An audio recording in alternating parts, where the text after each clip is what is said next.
Hello friends, railway స్టేషన్కి వచ్చాం. ఈరోజు ముచ్చట ఏందయ్యా అంటే మనసంతా ఏదో మనకి ఎవరితో మాట్లాడేవాళ్ళు లేకపోతే ఏం పని లేక ఖాళీగా ఉండటం వల్ల కొంచెం ఒత్తిడికి గురవుతున్నాం అనమాట. ఇంట్లో ఒకే గదిలో ఉండటం వల్ల ఇంకా ఒకటే గదులు ఇరుగు గదులు ఉండడం ఒత్తిడికి గురి ఇలా అప్పుడప్పుడు మా ఊరు రైల్వే స్టేషన్కి వస్తున్నాం. మాకున్న పిక్నిక్ ప్రదేశం అంటే ఇదే. మా ఊరికి కనిగిరికి రైల్వే స్టేషన్ అనమాట. అయితే విషయం ఏంటంటే చాలామంది మనకు కామెంట్ పెడుతున్నాడు ఒక అతను.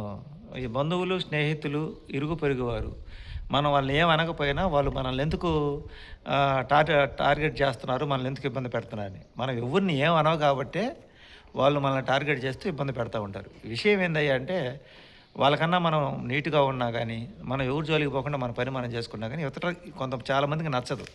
ఎందుకంటే మనిషి అనేవాడు ఎప్పుడు ఎవరో ఒకరి గురించి వాడి దగ్గర లేనిది అవతల దగ్గర ఉన్న వాడు సంతోషంగా ఉండరు అనమాట. ఎందుకంటే ఉదాహరణకి వాడు అందరిలో తిరుగుతూ అందరితో మాట్లాడుతూ ఉంటారు. మనం ఎవరితో మాట్లాడడం, అసలు వీళ్ళు ఎందుకు మాట్లాడరు, వీళ్ళకి ఎందుకు ఇంత గర్వము, వీళ్ళకి ఎందుకని ఇంత పొగురు అని వాళ్ళ ఉద్దేశం అనమాట. అందువల్ల మనల్ని ఏదో ఒకటి సూటిపాటిగా అంటామో, ఏదో ఒక విధంగా బాధ పెట్టే విధంగా మాట్లాడటమో ఇలా చేస్తుంటారు. ఇలా సరే వీళ్ళని బాధ పెట్టాలని అసలు కారణం ఏందయ్యా అంటే మనం ఏమనాల్సిన అవసరంలా. ఇప్పుడు ఫర్ సపోజ్ అండి, మనం ఒక ఇంట్లో రెంట్కున్నాం, ఓనర్ గారు వచ్చారు, మనం రెంట్ కరెక్ట్గా ఇస్తున్నాం కదా, ఈయన వచ్చాడు, ఈయనతో మనం ఎందుకు మాట్లాడాలని సైలెంట్గా వెళ్ళిపోయానుకో, ఓనర్ గారికి ఈగో హర్ట్ అయింది. అంటే నేను నా ఇంట్లో బాడుకుంటూ నాకు సమాధానం చెప్పకుండా నన్ను చూచున్నట్టు పోతాను, ఈగో హర్ట్ అయింది. ఆ ఈగో హర్ట్ అవ్వడం వల్ల ఏమైందంటే అతనికి ఈగో ఎప్పుడైతే హర్ట్ చేశారో అప్పుడు అతను ఇల్లు ఖాళీ చేయమంటాడు. ఎందుకు ఖాళీ చేయమంటాడు, మనమేమనుకుంటాం మనం రెంట్ కరెక్ట్గా ఇస్తున్నాం కదా, మరి మనల్ని ఎందుకు ఖాళీ చేయమంటాడంటే అతనికి నువ్వు నమస్కరించలేదు, అతని ఇంట్లో అతను గొప్ప స్థాయిలో ఉన్న వ్యక్తిగా అని అతను అనుకుంటాడు అనమాట. నువ్వేమనుకుంటావు, నేను రెంట్ కొంటున్నాను కదా, రెంట్ కరెక్ట్గా కడుతున్నా కదా, ఈ మనం కట్టేటప్పుడు మనం ఎందుకు వీళ్ళకి నమస్కారం పెట్టాలి అనుకుంటావు. అట్టంటే కుదరదు. ఇక్కడ నువ్వు రెంట్ కరెక్ట్గా కట్టినా ఏది కట్టినా వాళ్ళకి నమస్కరించాలన్నమాట. నమస్కరించి రెస్పెక్ట్ఫుల్గా వాళ్ళతో మాట్లాడితేనే అక్కడ ఉండేస్తారు. ఈ విషయం ఒకటి నేర్చుకోవాలి. Number 1 point. కొంతమంది బిడియంతో భయంతో ఓనర్లతో మాట్లాడలేకపోయినప్పుడు సమస్య వస్తుంది. ఇంకా ఇరుగు పొరుగు వారితో ముచ్చట్లు పెడితే ఏం అనవసరమైన గొడవలు వస్తాయో అని చెప్పి మనం గమ్మున ఉంటాం. అదే మనం చేసే పెద్ద తప్పు. ఇలా మనం సైలెంట్గా ఉండటం వల్ల వాళ్ళందరూ మన గురించి ముచ్చటించుకొని ఏదో ఒక రోజు మన మీద ఎవరైనా బంధువులు కానీ ఏదన్నప్పుడు ఏదో ఒక విషయం మీద బంధువులు కూడా ఎందుకు గొడవకు వస్తారంటే ఏదో ఒక విషయంలో వాళ్ళతో మనం కలవనందుకు కావాలని గీరుకొని ఏదో ఒక రోజు గొడవ పెట్టుకుంటారు. ఆ గొడవ పెట్టుకున్న సందర్భం అది వీళ్ళందరికీ ఒక ఎంటర్టైన్మెంట్ అయ్యింది. ఆ తర్వాత అంటారు, ఇన్ని సంవత్సరాల నుంచి వీళ్ళు మనతో పలకలేదు కదా, వీళ్ళు ఈరోజు ఇంటి మీద గొడవలకు వచ్చారు వీళ్ళ మీదకి, అందువల్ల వీళ్ళు మంచివాళ్ళు కాదు, అవతల వచ్చిన వాళ్ళు మంచివాళ్ళు, వీళ్ళు ఏం చేయకపోతే ఎందుకు వస్తారు, ముచ్చులాగా ఇంట్లో కూర్చున్నారు, ఇన్ని రోజులు మనం ఎంత పద్ధతైన వాళ్ళు అనుకున్నాము వీళ్ళని, కానీ వీళ్ళు ఇప్పుడు చూసారా మనం ఎవరితో వెళ్ళకపోయినా బయట నుంచి వాళ్ళ బంధువులు ఎవరో ఒకరు వచ్చి వాళ్ళ మీద గొడవ పెట్టుకున్నారు అని అక్కడ వాళ్ళ మీద ఉన్నాయి లేని అని కల్పించుకొని మాట్లాడటం మొదలు పెడతారు. మనం ఎన్ని సంవత్సరాలు అక్కడ ఎంత గౌరవంగా తలకాయించుకోకపోయినా రెగ్యులర్గా ఎప్పుడు ఏదో గొడవలు చేసే వాళ్ళ మీదకి ఏ రారు. ఎందుకంటే వాళ్ళు జోలికి పోరు. సైలెంట్గా ఉండే వాళ్ళకి అందరూ వస్తారు. మీరు ఇప్పుడు మీరు దారిన ఏనుగు తనంతట తాను పోతుంటే కుక్కలు బౌబౌని అరుస్తుంటే చూశారు కదా, ఏనుగు వాటిని ఏమైనా చేసిద్దా, ఏం చేయదు కదా, తన దారిని అది వెళ్ళిపోతుంటుంది ఏనుగు, కుక్కలు అరుస్తుంటాయి అనమాట.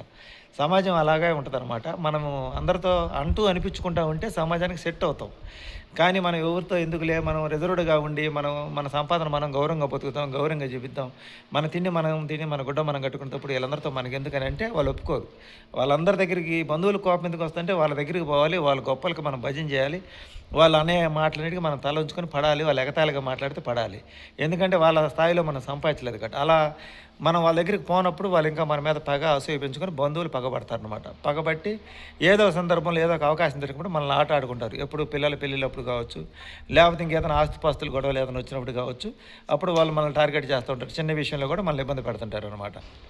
అది బంధువులు, అత్తమామలు, ఇంకా మిగతా వాళ్ళు అందరూ ఉండే అసూయ అనమాట. ఇంకెవరైనా దాయాదులు కావచ్చు, ఎవరైనా కావచ్చు, వాళ్ళకన్నా మనం పచ్చంగా ఉన్నా సరే, వాళ్ళకన్నా మనం తక్కువగా ఉండి వాళ్ళకి మనం భజన చేయకపోయినా, వాళ్ళు చెప్పిన నీతులు అవన్నీ మనం వినకపోయినా, వాళ్ళు మనకు బోధ చేస్తుంటే ఆ బోధన మనం వినకపోయినా వాళ్ళ కోపం వస్తుంది. మనం ఏమనుకుంటాం, మన తిండి మనమే తింటున్నాం కదా, వాళ్ళతో మనం ఎందుకు లొంగి ఉండాలని మనం అనుకుంటాం. లొంగకపోతే ఒప్పుకోదు సమాజం.